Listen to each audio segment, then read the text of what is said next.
नहीं, पहले तो आप बताइए, प्रधानमंत्री जी देश को बताएं कि उनका प्रपोजल क्या है।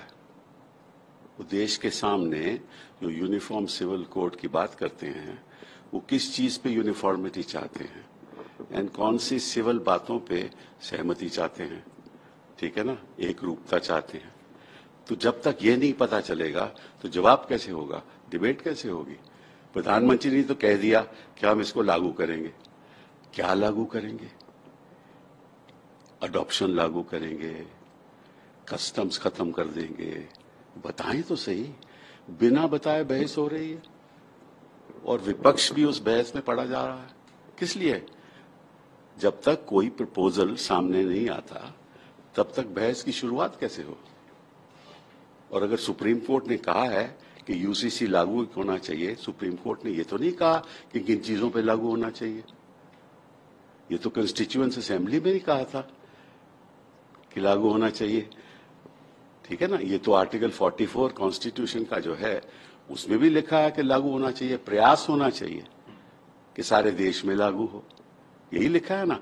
बट क्या लागू हो, कौन सी चीज हो लागू हो, एक रूपता किस चीज पे हो, ये तो ना प्रधानमंत्री जी बताते हैं, शायद उनको बताया नहीं हुआ होगा कि किस चीज की बात हो रही है।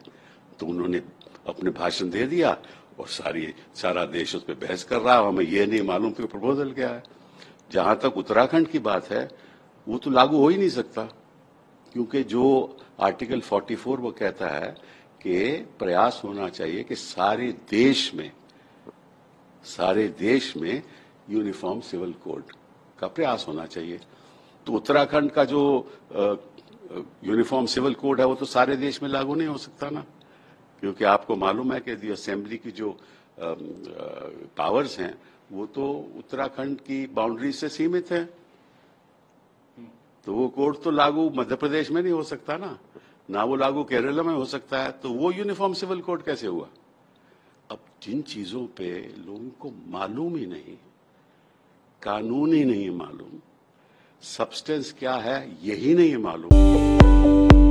दारुसलाम बैंक रियासत तेलंगाना का मुस्तहकम बैंक जो गुज़िश्ता 35 साल से आवाम की खिदमत में मसरूफ है, जहां तमाम तर मॉडर्न बैंकिंग सहूलियत दस्तयाब है।